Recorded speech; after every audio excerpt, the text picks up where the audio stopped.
Seja bem-vindo a mais um episódio do Ponto de Entrevista. Eu sou a Patrícia Trindade. E eu sou André Tissoni e hoje o nosso bate-papo é sobre dependência emocional e como ela afeta tanto a nossa vida pessoal quanto a profissional.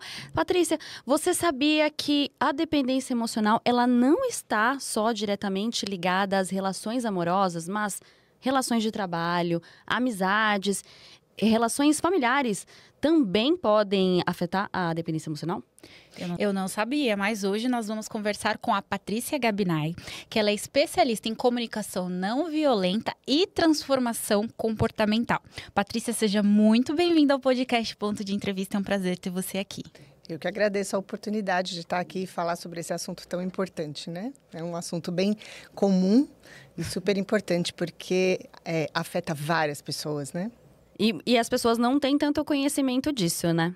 Não, normalmente as pessoas realmente ligam o termo dependência emocional com dependência amorosa, dependência de alguma pessoa, né, em relação pessoal, por exemplo. Vamos falar muito sobre isso, justamente porque é uma dúvida que todos têm, inclusive nós, a gente já, com certeza, já falou muito sobre isso.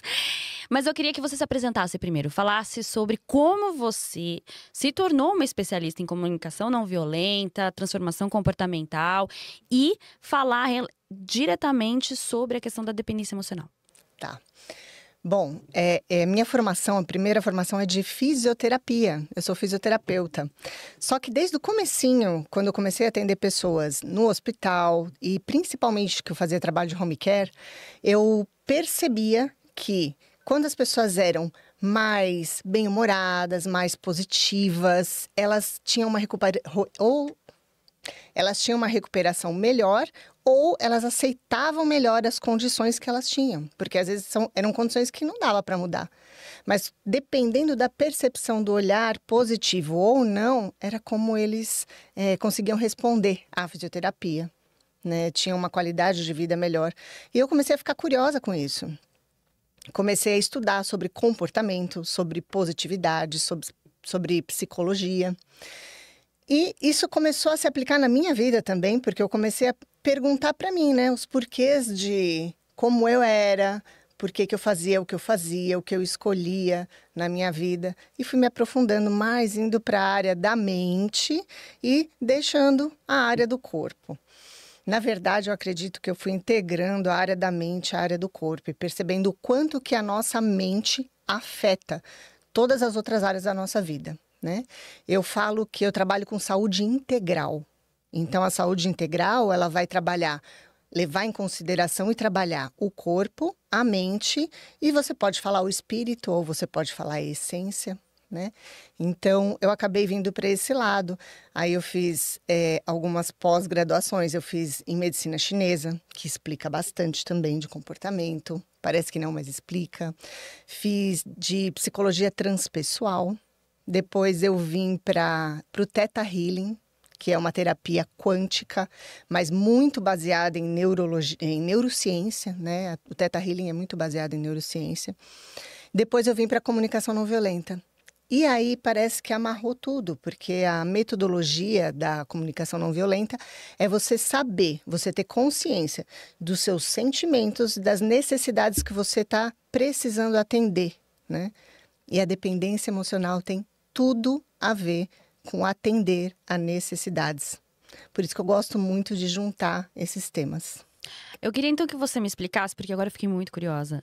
A gente fala de comunicação não violenta, a gente só pensa naquela questão de você ser violento com as palavras. É uma confusão que as pessoas têm. Sim.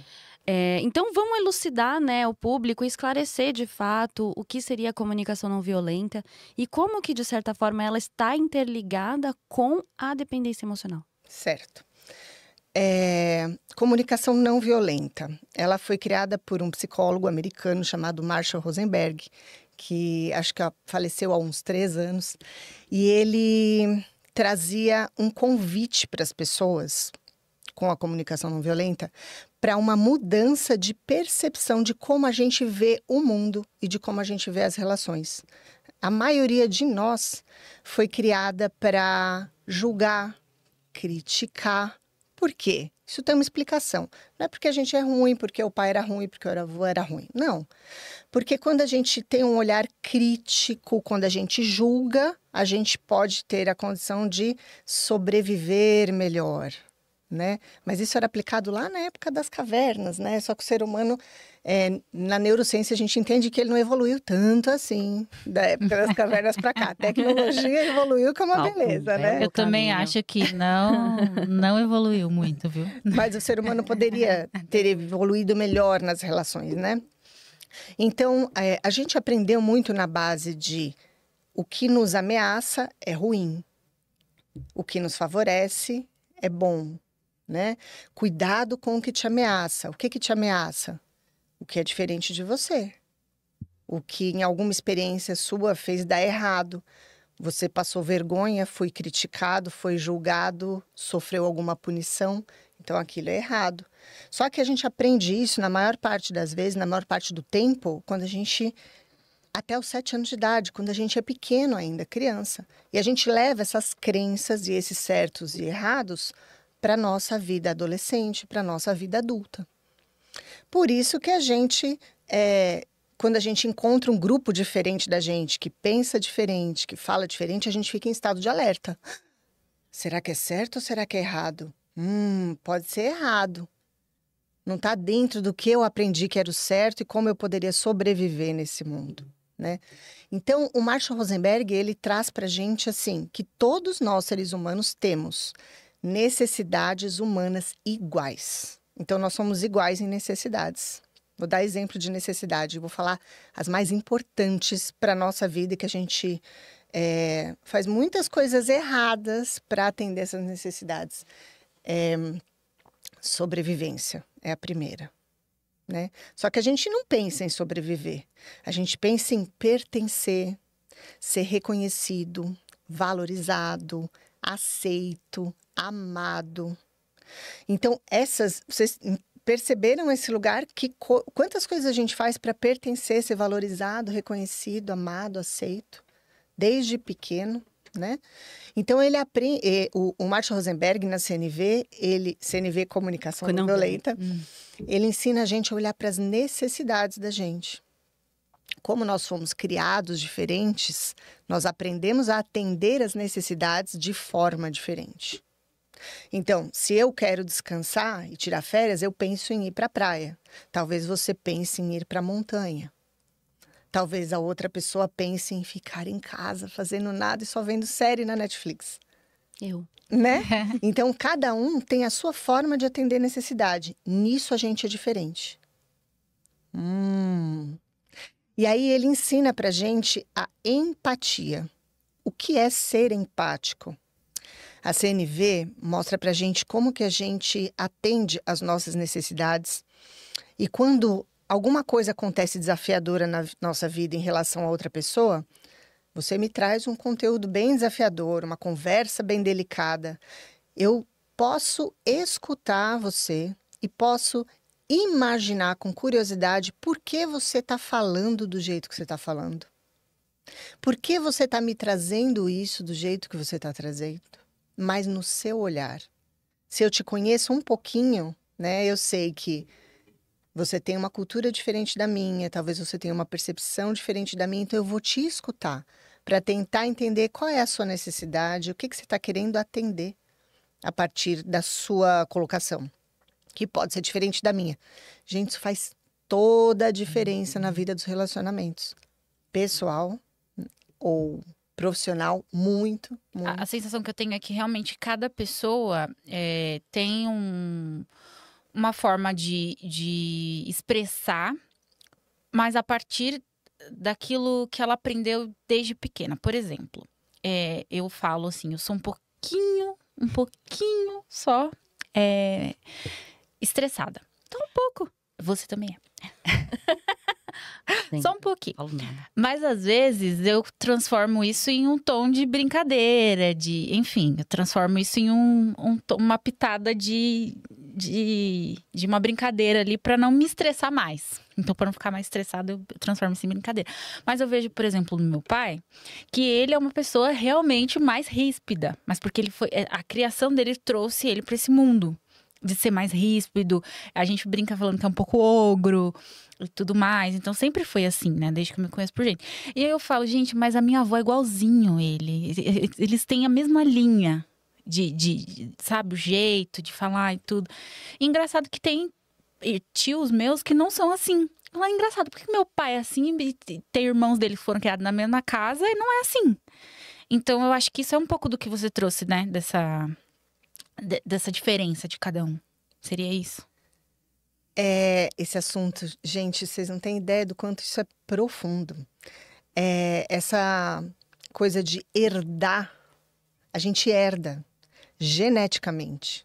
Hoje é comprovado por uma ciência que agora se chama epigenética, é comprovado que a gente herda padrões de comportamento, características comportamentais. E olha que legal, o que é comprovado também, que se eu mudo o meu padrão de comportamento, eu vou mudar a minha genética agora. E se eu tiver um filho, a partir de agora, eu já vou transmitir uma informação melhorada para ele.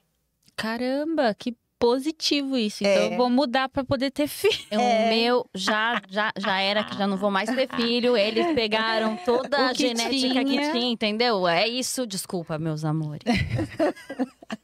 Mas não é muito interessante? Nossa, mas muito incrível. Muito Nossa, demais. Mas mudei instantaneamente ou aos poucos? Porque a gente acha que essa mudança vem gradual, né? Ou não? Então, essa parte eu não consigo te dizer, né? Uhum.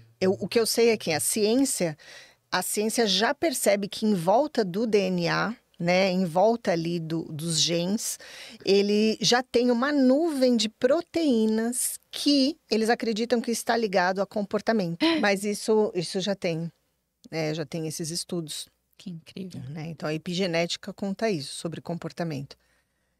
E a gente, então, já tem uma tendência comportamental ao que a gente vai se apegar ou não. Eu vou falar para vocês sobre apego, e que é o apego que gera a dependência emocional.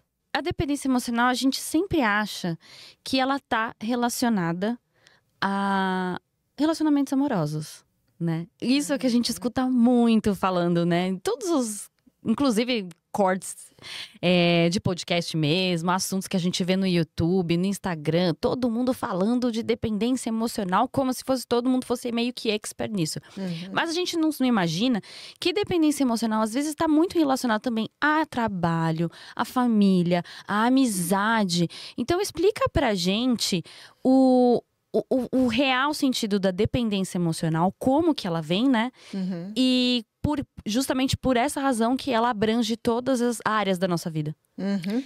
Assim,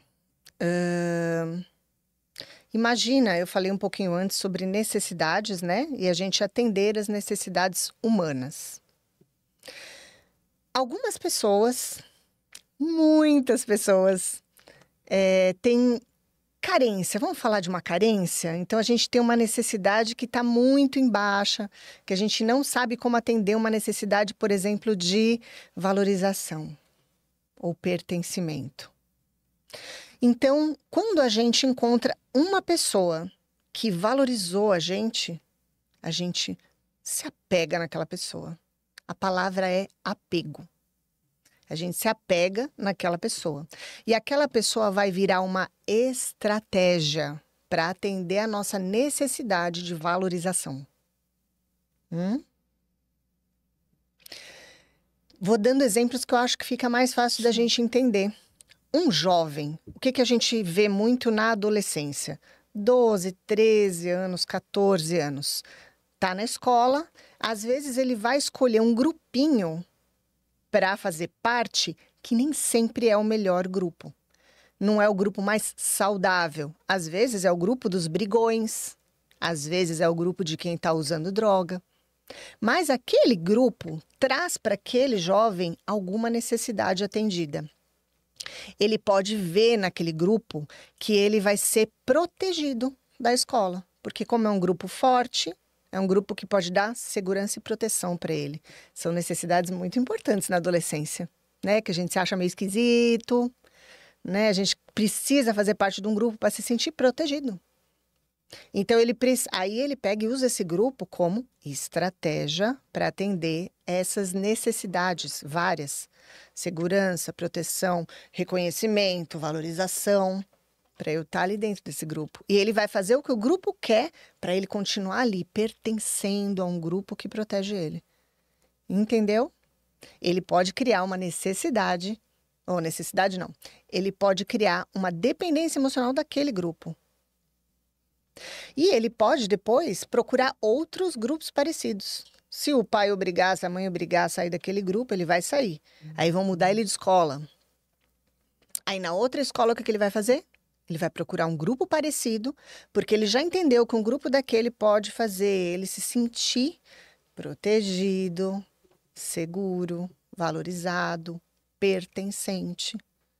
Tudo isso está no nosso cérebro límbico. Nós temos uma parte do nosso cérebro que é uma parte que ela é ancestral, primitiva. Ela está muito ligada, completamente ligada à sobrevivência.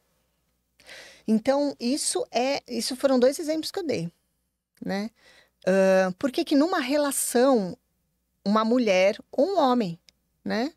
Por que a gente pode criar uma dependência com a pessoa? Muitas necessidades podem ser atendidas ali. Eu posso, inclusive na relação, estar sendo valorizada pela minha família de fora. A família de fora fala, agora você encontrou uma pessoa boa, aguenta que senão você vai ficar sozinha. Isso é uma pressão, né? Acontece. Eu estou falando de histórias que eu já conheci e algumas histórias que eu mesma já vivi, né? Então, assim, se você não tiver paciência, você nunca vai ficar com alguém. A praga da mãe. Quem nunca ouviu isso, gente? Não é? Aí eu posso usar este casamento, às vezes nem é a pessoa, mas eu posso usar o casamento, a instituição casamento, como estratégia para atender ao reconhecimento da minha mãe, da minha família, da sociedade que coloca a gente numa caixinha. Né? Que eu tenho que ser assim, eu tenho que ser assado para ser aceito, para ser valorizado, para ser reconhecido. Então, conforme a gente vai entendendo que pessoas, situações, locais, até um animalzinho está atendendo uma necessidade da gente, é uma estratégia para atender uma necessidade muito carente da gente, muito importante para a gente torna aquilo o nosso apego. A gente se apega e torna dependente daquilo para atender aquela necessidade. É isso. A dependência emocional, a base dela é isso. E aí você pode ficar dependente de qualquer coisa que esteja atendendo sua necessidade. O pulo do gato é compreender que é apenas uma estratégia. O casamento é uma estratégia, o marido é uma estratégia, o emprego é uma estratégia. E aí a pergunta, que eu já estou indo lá para a pergunta lá da frente da nossa conversa, como que eu vou sair disso? Era isso que eu ia perguntar. Como que eu saio disso, né? Primeiramente, eu preciso ter consciência do que eu estou fazendo, né? Eu estou com um sentimento de, isso aqui não tá legal, eu não tô legal nesse lugar, né? Eu não tô mais gostando de estar aqui, mas isso aqui... Você começa a ter consciência aos pouquinhos, né? Você começa a se fazer pergunta, por que eu tô aqui com essa pessoa ainda? Ai, não é bom. Mas olha, se eu não tiver mais com essa pessoa, a minha mãe não vai gostar. Meu pai não vai gostar. Dependência financeira. Se eu sair daqui, tenho filhos. Acontece com muitas mulheres. Se eu sair daqui, como é que eu vou sobreviver? Como que eu vou me manter? Como que eu vou manter meus filhos? Ele vai fazer chantagem com os meus filhos. Como que eu vou aguentar essa pressão emocional? Como que eu vou ter paz? Paz, harmonia é necessidade humana. Descanso é necessidade humana. Então, você abre mão de algumas necessidades para atender outras necessidades. E acaba ficando ali apegada àquela pessoa que geralmente... E aí, nesse caso, você está realmente dependente, né? Numa situação ruim. E é apegada não necessariamente à pessoa, mas a uma situação, a um status. Exato. Ou a algo. Ou a algo. Então, porque você falou uma coisa que eu achei muito interessante, e aí me surgiu uma dúvida aqui. Você falou que às vezes a gente projeta essa necessidade em algum animal de estimação. Uhum. E eu amo animais, como muita gente.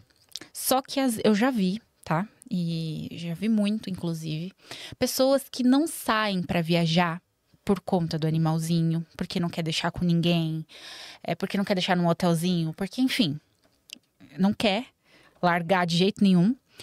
Largar, assim, no sentido de não quer deixar um período ali que vai fazer uma viagem, né? E tem pessoas que você vê que não tem nem, às vezes, condições, mas que tem ali.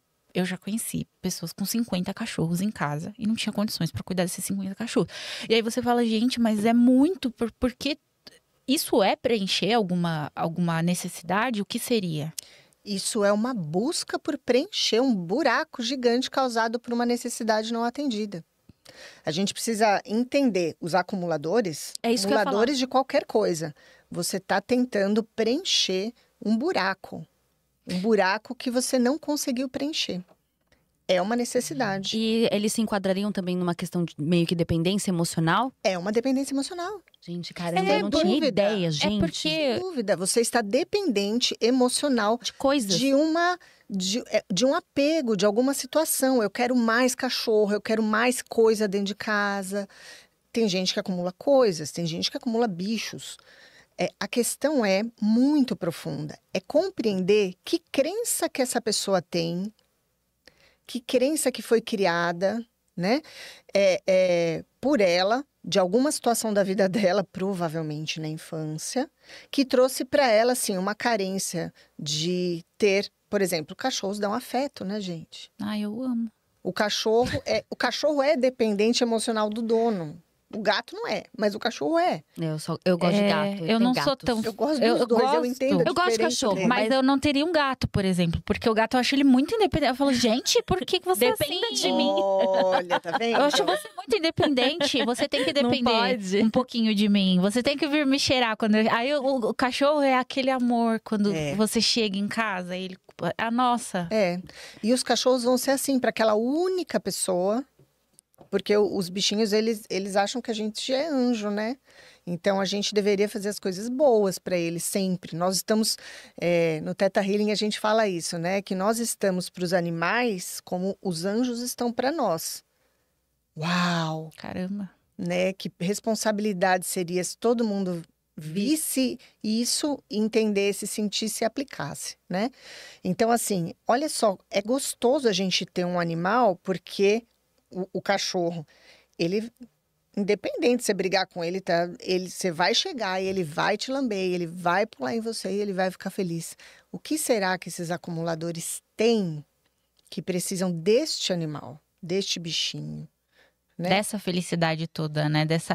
Eu lembro que tinha uma senhora que, né, na região, no bairro que eu morava, ela tinha uns 50, 60 cachorros, assim. Ela não tinha ninguém da família dela, ela não tinha contato com essas pessoas. E às vezes ela passava necessidade de alimentos, ela pedia alimentos. E ela falava, eu prefiro dar o alimento para os cachorros do que comer. Nossa. Então, várias vezes eu ouvi ela falando isso e eu vi ela dando comida para esses cachorros e ficando com fome. Então, eu falava, gente, isso tem alguma coisa aí por trás muito profunda que ninguém tá reparando, mas tem alguma coisa aí. Sim. Porque não é possível, é muito cachorro, é muita coisa. 60 cachorros, aí ela saía 15 atrás dela. Por onde ela passava, a senhorinha dos cachorros, a véia dos cachorros, a gente chamava assim. Porque a gente via que os 15 acompanhavam ela, assim, todos os dias. Aí eu falei, gente, que loucura, né? Que memórias essa mulher tem de que algum dia fazer isso atendeu uma necessidade. E que necessidade é? Pode ser diferente de um acumulador para o outro, né? Tem pessoas que acumulam coisas e não são acumuladores que a gente entra na casa e tá cheio de coisa, não. Mas eu conheço pessoas que acumulam muitas coisas. Não conseguem se desapegar de televisão que não funciona mais, o videogame que não funciona mais. Você pega um quartinho da casa, eu conheço gente assim. E tem um quartinho da casa que tem coisas de 20, 30 anos que não funcionam mais, estão ali. Por quê? Aí, essa pessoa, conversando com essa pessoa, né? Tentando trazer para o consciente dela, ela me falou, é porque eu lembro que a minha avó fazia isso. Porque o meu avô falava que quando veio da guerra ficou faltando muita coisa. Quando atravessou o oceano, vieram da Europa na guerra, faltou muita coisa. Então, ela aproveitava tudo. Tudo ela guardava, porque um dia ela podia precisar. Eu Olha isso. penso nisso. Um Nossa. dia eu posso precisar. E muita gente ainda pensa assim. E isso são crenças que podem vir aqui, ó. Eu acredito na nisso. nossa genética. Eu acredito nisso da genética, por quê? Porque a minha família é descendente de italiano. Meu avô veio da guerra, meu bisavô, aliás, veio da guerra. E então, minha mãe também tem um pouco, apesar que minha mãe é mais apegada do que eu, mas todo fim de ano, eu tenho que jogar um monte de coisa fora, porque eu vou guardando, e justamente com essa cabeça, eu posso precisar disso, eu posso precisar disso. Eu sempre tô guardando alguma coisa. Mas eu tenho alguns apegos, e eu sei que eu sou dependente, meio que emocional deles, que são as coisas dos meus filhos. Coisinha de bebê, eu guardo pelo menos uma pecinha de roupa deles, a fitinha de quando eles nasceram, na maternidade. Eu guardo as atividades da escola de quando eles eram pequenos. Eu tenho uma caixa dessas memórias. Mas é assim, ali pra mim, aquilo não dá. Eu não me desfaço. Mas eu tento de resto, assim, porque já me falaram que eu tenho uma tendência a ser acumuladora. Aí, fim de ano, eu já vou despachando tudo. Eu acho que todos nós que somos netos, bisnetos de quem veio da Europa, meu avô veio na Primeira Guerra, né? Então, eles tinham essa mania de guardar as coisas para aproveitar, reaproveitar, né? Meu pai ficava maluco com um potinho de Doriana. Gente, todos os potinhos viravam Tupperware em casa. Eu sei disso. Tem uma tia que é assim até hoje. Aproveitar. A minha tia vai escutar, vai ficar doida. Pote de Tia, sorvete você na faz minha isso casa. até hoje. Pote de sorvete vira guardando feijão. Não, o pote de margarina, todos. Aí você vê um monte de pote de margarina, você não sabe o que Gente, tem, o que você pode entender encontrar o lá. sentido que tem isso. São coisas que vêm. E tem um outro lugar também que vem as crenças da gente, que é um lugar que chama campo morfogenético. Vocês já ouviram falar nisso? Vem do mesmo lugar ali das explicações da epigenética. Nós vivemos num mundo de energia, nós somos energia, né? Se você for ver molécula, célula, átomo, próton, fóton, nós somos energia. Então, nós temos um campo energético em volta da gente que ele é permeado de pensamentos, de crenças. Então, por isso que quando a gente sente que a gente entra num lugar, a gente fala, nossa, esse lugar tá pesado. Ou a gente fala, nossa, que lugar gostoso. A gente não sabe quem passou por ali, né? Que energia que foi deixada ali. Então, existe um campo morfogenético, também tem pesquisa sobre isso, tem a história dos 100 macacos, que depois, quem quiser pode pesquisar. Ele fala sobre um certo número de alguma espécie, quando aprende a fazer alguma coisa, o resto da espécie no mundo inteiro vai começar a fazer a mesma coisa. E existem estudos que mostram Sim. isso. De animais que eu acho que e eles foram meio que manipulados. É numa ilha, não é? É numa ilha. Ah, já sei. Então, eles foram manipulados para aprender para fazer determinada coisa e todos eles agora fazem isso. A historinha é assim. Para sobrevivência. Eles tinham 2 ilhas e os pesquisadores estavam observando os macacos, os mesmos macacos, a mesma espécie nas 2 ilhas, tá? E aí, eles pegavam batata do chão, chacoalhavam para comer a batata, só que ficava com terrinha. E aí eles comiam com terrinha mesmo, né? A batatinha com terra.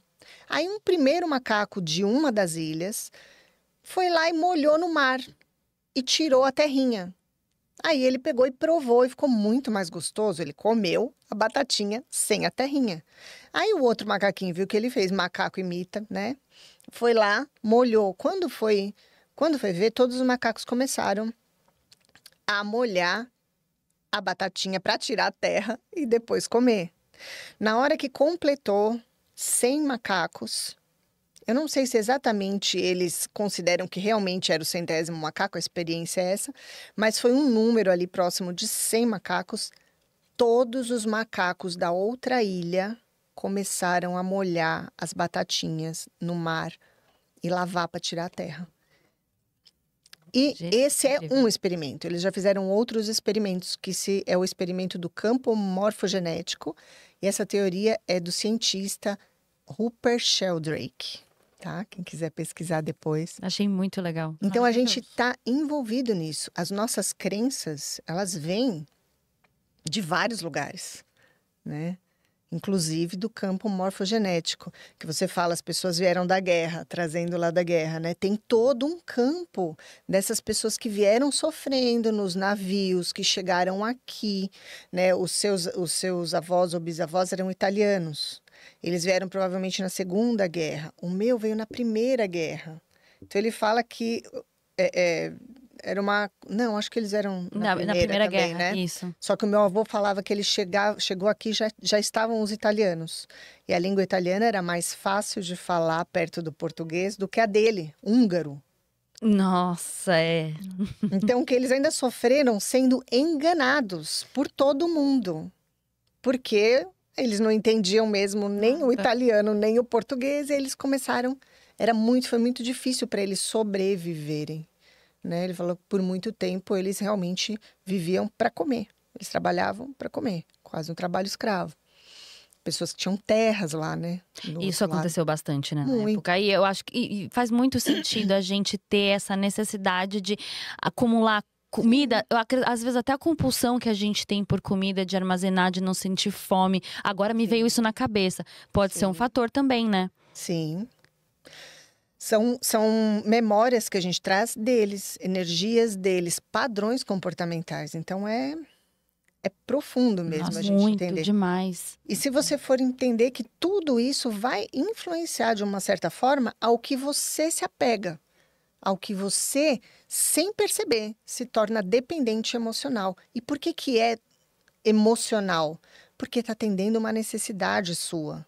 Vai te deixar feliz, ou triste, ou ansioso, ou deprimido, ou satisfeito, ou realizado.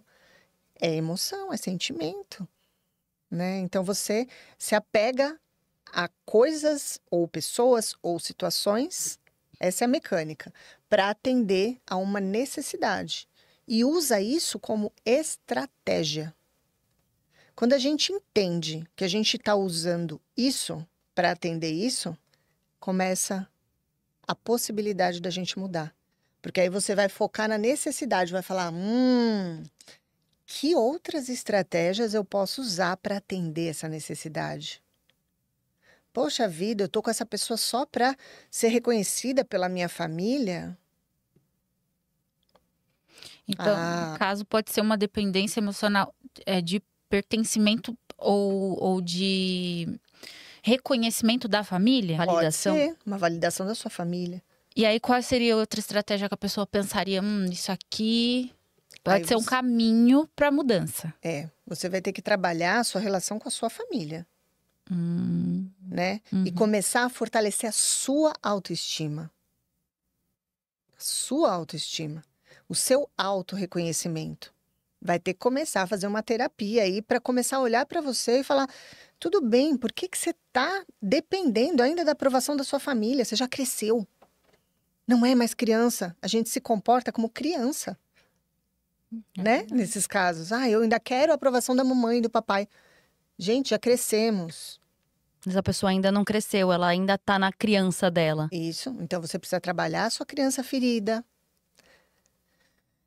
Eu conheço pessoas que foram para um grau de não se tornar narcisista, mas de ter características de narcisista.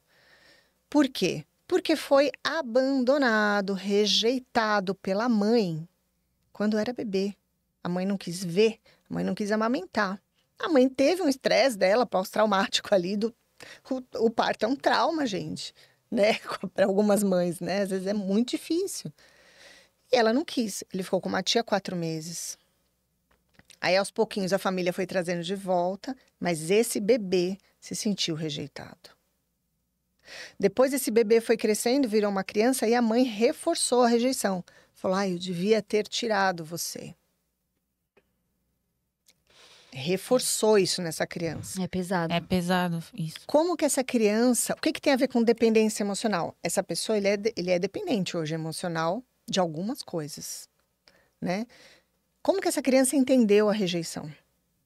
Eu não tenho valor. eu não sou importante, eu não sou amado, eu não sou aceito. O que é que essa pessoa persegue hoje? Persegue a todo custo. Reconhecimento, validação, aceitação e ser amado. Ele consegue encontrar sem uma terapia? Não vai conseguir. Porque eu entendi que o buraco é por causa da mãe. Mas ele não quer olhar para isso. Então, essa pessoa vai seguir a vida buscando por um reconhecimento, uma valorização, uma aceitação, um amor que nunca vai acontecer. Nunca vai. Até ele entender que não vai acontecer porque é da mãe. E essa pessoa já é incrível. Pessoa já é grande, já é importante, já é reconhecida, já é uma pessoa super legal, de sucesso. Mas não tapou o buraco. E não vai tapar enquanto não enxergar. É dependente emocional de reconhecimento, de aceitação. Aí agora eu fico pensando, né? Vamos então entrar agora nessa questão do trabalho. Sim. Dos negócios. Porque eu fiquei bem na dúvida, assim, eu entendo, enfim, eu acho que eu sou dependente emocional de muita coisa. Falando assim, eu falei, gente, tudo faz sentido. Mas aí eu queria entender, e eu já me coloquei em situações de trabalho em que eu realmente me sentia dependente emocional daquilo e tolerava as coisas. Com medo de perder o trabalho, com medo de... E assim, a sensação constante de estar em busca de valorização, de ser reconhecida. E você entra naquele desespero porque o reconhecimento não vem. Na verdade, acho que as pessoas se aproveitam da situação e pisam mais ainda porque... Percebem. Então, cutuca mais ainda, né, as nossas dores. Então, fala um pouco sobre essa questão da dependência emocional dentro do ambiente de trabalho, do ambiente corporativo. Eu acho que, assim, tem trabalhos e trabalhos, carreiras e carreiras. Umas mais estressantes e competitivas, outras um pouco menos, né? Normalmente, quando eu acredito que a gente atraia realmente o trabalho que a gente vibra, né, por aquilo. Eu quero reconhecimento, eu vou para um lugar que o reconhecimento não é tão fácil. Porque eu valorizo. Eu estava pensando sobre isso ontem até, porque eu estava lendo, né, o texto para a gente poder conversar hoje. Então, eu fui entendendo e lembrando de alguns casos, de algumas pessoas. Eu acho que se eu preciso de reconhecimento, de valorização, eu vou procurar um lugar onde eu preciso trabalhar bastante para ter aquele reconhecimento e valorização. Porque quando eu receber essa valorização, vai ser a valorização.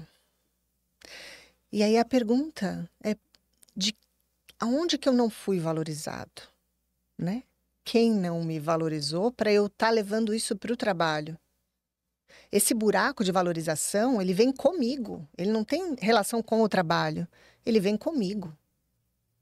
E pode ser, vou falar mais uma vez da família, né? Tem famílias que gostariam que os filhos fossem médicos, advogados, engenheiros. E aí o filho não quer ser. Mas ele quer mostrar que ele é tão importante quanto reconhecido, valorizado no trabalho, para depois mostrar para a família. Gente, isso é muito comum. Faz sentido para vocês? Total sentido. Né? Então, você vai fazer qualquer coisa para ser valorizado, reconhecido naquele lugar. E como alguns ambientes são muito competitivos, você pode começar a entrar numa neura e passar por cima dos outros. E ignorar os outros. Dependendo do tamanho da sua carência, não vou falar dependência, dependendo do tamanho da sua carência, vai ser a sua dependência de atender aquela necessidade. Então, você vai ver o pessoal que realmente passa por cima das outras pessoas, né? Que leva a competição super a sério no trabalho. Outras pessoas que aprenderam que ser bonzinho é bom, é legal, porque você vai ser reconhecido e amado por aquilo, Vocês veem como tá tudo ligado na Nossa, sobrevivência, gente, tá no pertencimento? Eu tô achando Aí incrível. tudo volta pra... Tudo volta e a gente não sabe, né, que tá fazendo aquilo. Mas você aprendeu que se você for legal, agradável, sempre sorridente, sempre abraçar, sempre receber as pessoas bem, sempre fazer o que as pessoas querem que você faça, você vai ser amado, você vai pertencer. Quantas pessoas no trabalho tem assim? Aguenta, ou tá chorando por dentro, mas tá sempre com um sorriso no rosto, né? Porque eu preciso disso para ser aceito, para ser amado. Às vezes eu nem vou ser mandado embora, não tem esse risco, mas eu preciso me sentir amado. Tem uma memória ali da infância, do seu padrão de comportamento. Eu sei que se eu for assim, eu vou ser reconhecido. Vou ser reconhecido, vou ser aceito, vou fazer parte de um grupo. E como a gente passa, muitas vezes, muito tempo no trabalho, né? Muitas pessoas passam mais tempo no trabalho do que em casa. Agora as pessoas estão voltando para a empresa. Nossa. Então, como muitas empresas, né, estão voltando do híbrido até para muito presencial, vai voltar essa coisa da pessoa passar muito tempo no trabalho. Então, os seus buraquinhos emocionais, você vai levar para o trabalho, gente. Não tem como. Você vai levar para onde? Você vai andar com seus buracos. Até você conseguir tampar esses buraquinhos com o seu reconhecimento, com o seu autocuidado, usando estratégias mais saudáveis, né? E assim, eu acredito que as pessoas mudaram depois da pandemia e tiveram a experiência de viver no home office. E agora esse retorno não é mais o retorno do mesmo ser humano para trabalhar na empresa. É um outro ser humano que experimentou estar em casa, ver a família, ter hora de almoço. Mais qualidade de vida. Mais qualidade de vida, fazer uma reunião ou fazer alguma coisa enquanto está andando na esteira na sala. Porque você pode fazer isso. E você está trabalhando. Né? Então, agora vai ser mais complexo. A saúde mental e emocional das pessoas vai precisar de mais cuidado. Né? No trabalho, principalmente. Então, quando a gente é dependente emocional de alguma coisa, pessoa, situação, se você vive muito no trabalho, você vai levar isso para o trabalho. E isso afeta os colaboradores, e isso afeta o dono da empresa, né? Quem está empreendendo também, às vezes faz qualquer coisa para ser reconhecido, para ser validado, porque você precisa do seu cliente. E aquela história também de conseguir dar certo, né, na área. Porque às vezes a pessoa empreende, mas não tem um retorno positivo daquilo ali de cara, né, demora. Então, às vezes tem um pouco disso também, né, de, nossa, eu quero dar certo nisso, para que as pessoas vejam que eu dei certo nisso. Eu já vi muitos casos assim. Sim. Eu trabalhei com muitos empreendedores e já vi bastante situação. E o que eu vou fazer para atender essa necessidade? Né? Aí que tá, né? Quais vão ser as minhas estratégias? A gente pode se apegar a qualquer coisa, qualquer situação. Agora ampliou o nível mesmo de dependência emocional, né? Sim, Nossa. muito. Eu fiquei com uma curiosidade. Quando a gente tem uma pessoa que é dependente emocional e essa pessoa é dependente emocional, ela está nessa escala de passar por cima de qualquer coisa para conseguir essa validação. Olha só a linha de raciocínio da pessoa. E ela encontra uma outra pessoa dependente emocional que ela tá mais frágil. Ela acaba tendo comportamentos narcisistas em cima dessa pessoa? Pode fazer isso.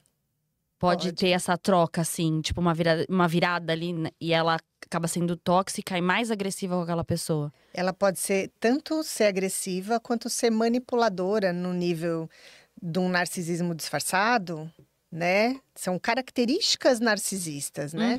Tem o narcisista que ele é agressivo, que ele vai para cima, e tem o outro que é disfarçado, que ele manipula as situações e pode manipular pessoas parecendo ser muito legal.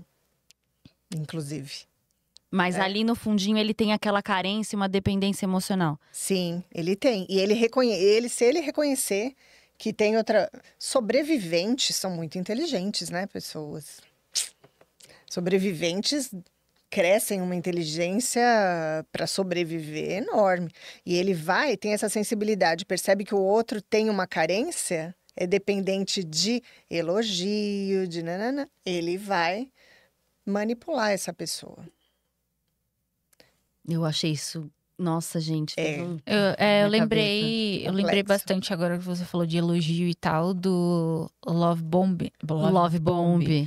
Que é um termo que agora está sendo muito utilizado para falar do amor excessivo que a gente recebe de uma pessoa.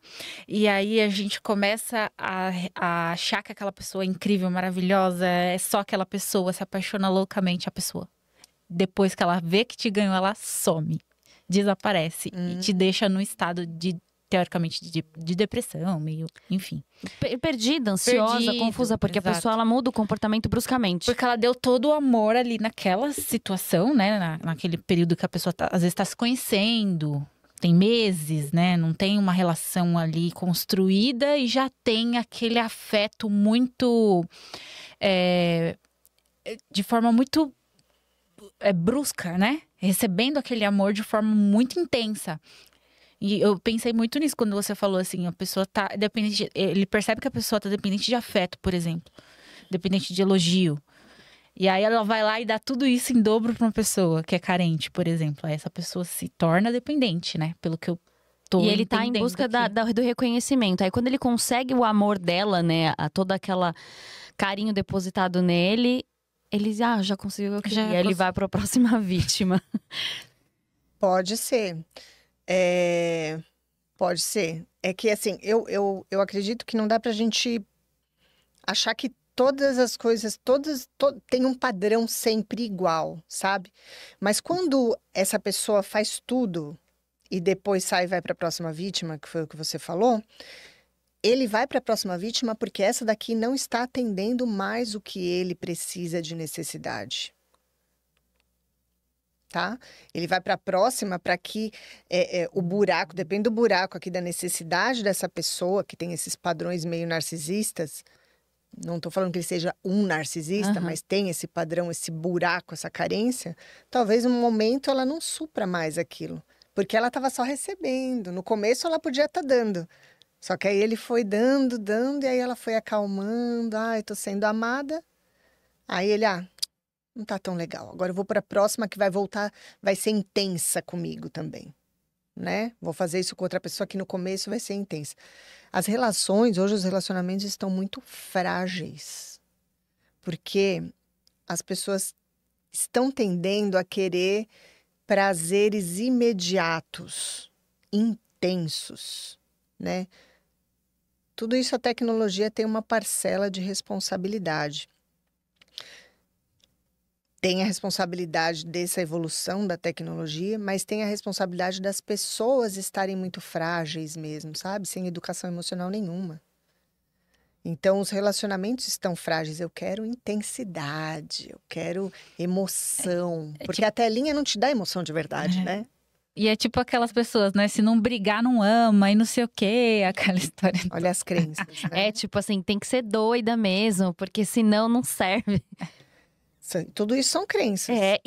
São geralmente pessoas extremamente tóxicas, né? Que manipulam a pessoa, que são agressivas muitas vezes. Sim. E aí a gente fala. E isso é muito comum em relacionamentos que a mulher é mais aceitável. Uma mulher doida, sabe? Que é chamada de louca, que é ciumenta, que acaba com o homem. Isso é aceitável. Mas um homem tem um comportamento, ele é narcisista. Aquela mulher também pode ter um comportamento narcisista. Pode, claro que pode. Claro que pode. E é normalizado isso. Que interessante, né? Mas a mulher também pode ser narcisista, tanto para homem quanto para mulher, que vai ser abusado, manipulado, né? Conhecemos vários. Todo mundo conhece um pouquinho, né? eu já. E eu vejo isso porque, assim, eu já percebi que eu já tive um comportamento de manipulação e eu já fui manipulada. Então, assim, existe essa coisa também da gente entender muitas vezes que aquela pessoa, ela tem umas carências e você vai lá e pratica, mas ao mesmo tempo, muitas vezes você é vítima disso. E você fica andando nesse ciclo. É muito louco. É a troca da estratégia enquanto tá te alimentando, né? Enquanto a pessoa está servindo como uma estratégia. E, gente, não é uma coisa feia. A gente olha, assim, estratégia como uma coisa feia, talvez, do jeito que eu tô falando. Não é, tá? Porque o meu bichinho é uma estratégia de amor. Eu tenho 3 cachorros, eles são uma estratégia para mim. Quando eu quero ficar feliz, eu sento no chão e vem os 3, e a gente brinca, né? Então, é uma estratégia de diversão, é estratégia de amor puro, de amor incondicional, né? Eles são uma estratégia para mim. Eu sou uma estratégia para eles. De cuidado, de amor, né? Eu quero ser o anjo deles. Companheiros são estratégia. São estratégia de suporte, de apoio. É o que a gente espera, né? Acolhimento, cumplicidade, E não tá companhia. errado isso. Não, a gente funciona assim. A nossa mente funciona assim. E é justamente porque eu entendo que aquilo é uma estratégia para atender uma necessidade minha, genuína, que eu vou me apegar àquilo. O legal, o importantíssimo é a gente ter várias estratégias. Quando a gente tem uma estratégia única para atender uma necessidade importante, virou dependência. Nossa, isso eu faz entendi. agora sim. Fez sentido? A gente pega aquela pessoa, É tipo aquilo, assim, é o meu é. precioso ali, eu Você preciso acha que da- não existe nada além daquela pessoa, ou daquela situação, ou daquele emprego, ou daquele grupo que vão poder te dar a mesma sensação e atender a mesma necessidade? Então, quando a gente tá num relacionamento. Voltando aí, falando de relacionamento. Relacionamento com dependência emocional. Quando a pessoa tá em um relacionamento assim, ela consegue ter alguma outra. Que a gente já caminhando aqui pro pensamento de resolução. Tem alguma estratégia que ela consiga criar para entender que ela ama a pessoa, aquilo ali tá suprindo as necessidades básicas dela, mas que ela consegue arrumar uma outra estratégia? Ela tem que fazer essa separação e procurar as outras estratégias. Seria isso, então? Tem. Tudo vai passar. Ó, Quais o estratégias? primeiro passo é a autoconsciência. Quais estratégias? Conta pra gente. A gente precisa. Você vai descobrir a estratégia. A estratégia vai Mais estar uma em terapia que a Patrícia Ai, precisa. mais uma terapia que eu vou ter que Vai, fazer. né? Jesus, eu não vou. Mais uma. O primeiro passo, gente, é autoconsciência. Se tem algo me incomodando, na CNV a gente aprende isso, tá? A gente olha para os sentimentos. Sentimentos são mensageiros de necessidades. Eles contam para a gente qual necessidade está sendo atendida ou não.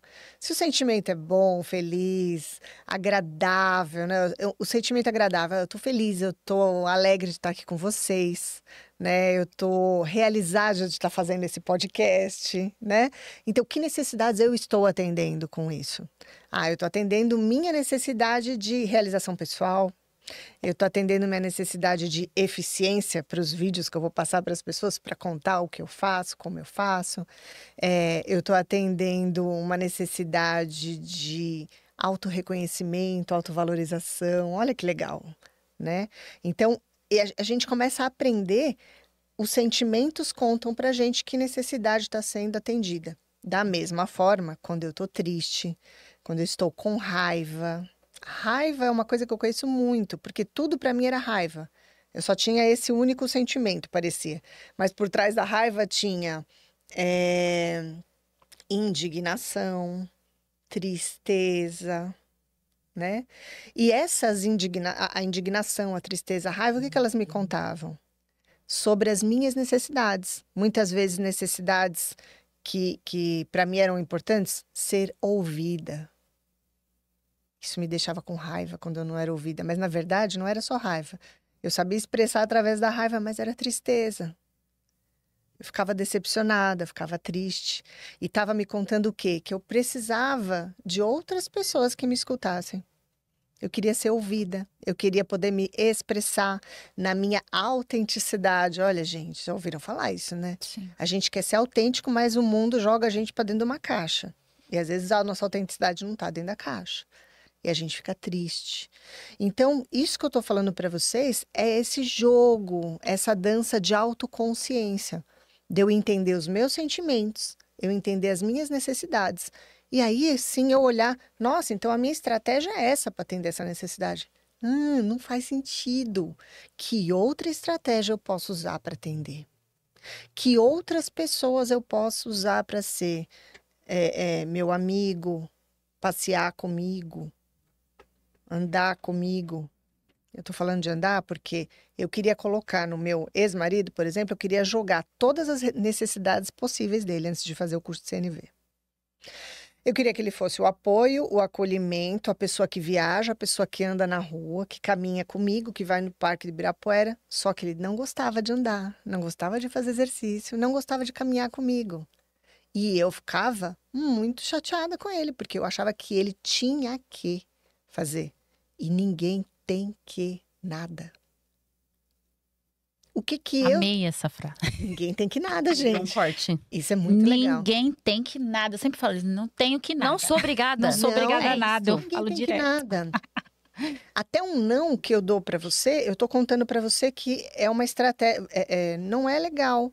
Eu estou defendendo. Corta isso tudo que eu acabei de falar agora, eu vou voltar, vou respirar. Tá.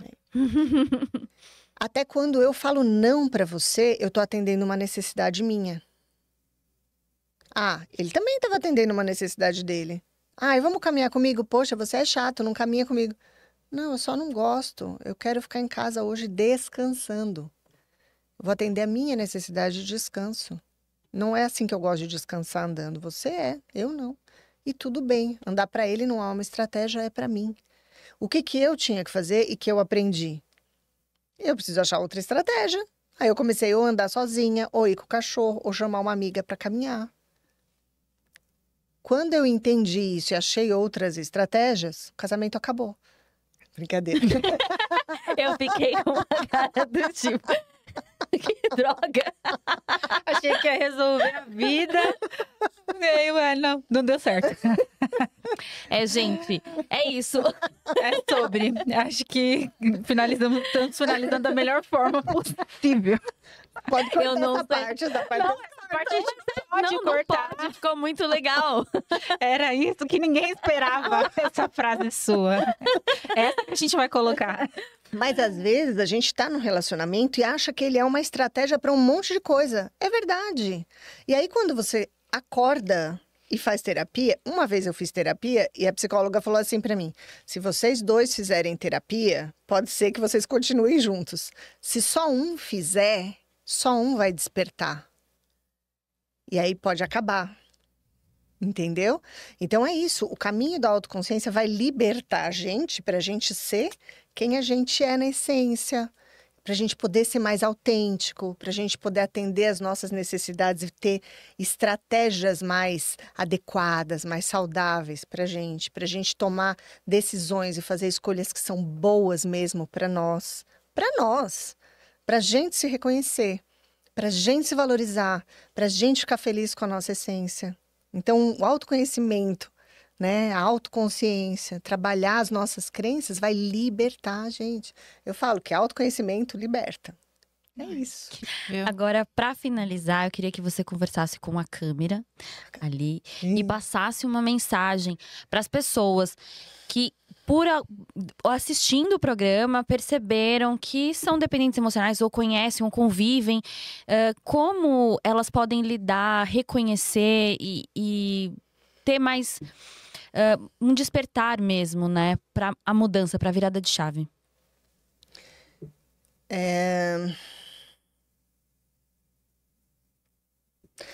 Se você se identificou com alguma coisa dessas que a gente falou aqui, com alguma situação, e você percebe que em você existe um medo, né? O medo é uma característica muito importante da dependência emocional. Ah, eu tenho medo de perder alguma coisa, medo de perder alguém.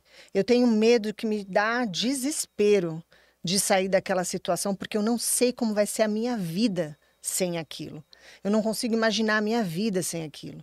E isso pode ser uma pessoa, uma coisa, um animal, uma situação, alguma coisa que mexa tanto com o seu emocional, a ponto de você entender que aquilo pode ser prejudicial para a sua sobrevivência. Você pode estar dependente emocional daquilo. Como que você pode fazer para melhorar isso? Procura a ajuda de alguém que vai te ajudar a entender que é que você realmente quer com aquilo, né? Esse seu apego é uma estratégia para atender que necessidade, uma coisa muito importante para você. Abrir a sua mente, você sair do meio do olho do furacão e conseguir compreender. Compreender. O primeiro passo é a autoconsciência. O que eu estou fazendo e por que eu estou fazendo isso. Depois que você se conectar com o que você está fazendo com a autoconsciência, você vai entender onde isso começou. Depois que você entender onde isso começou, você vai buscar novas estratégias.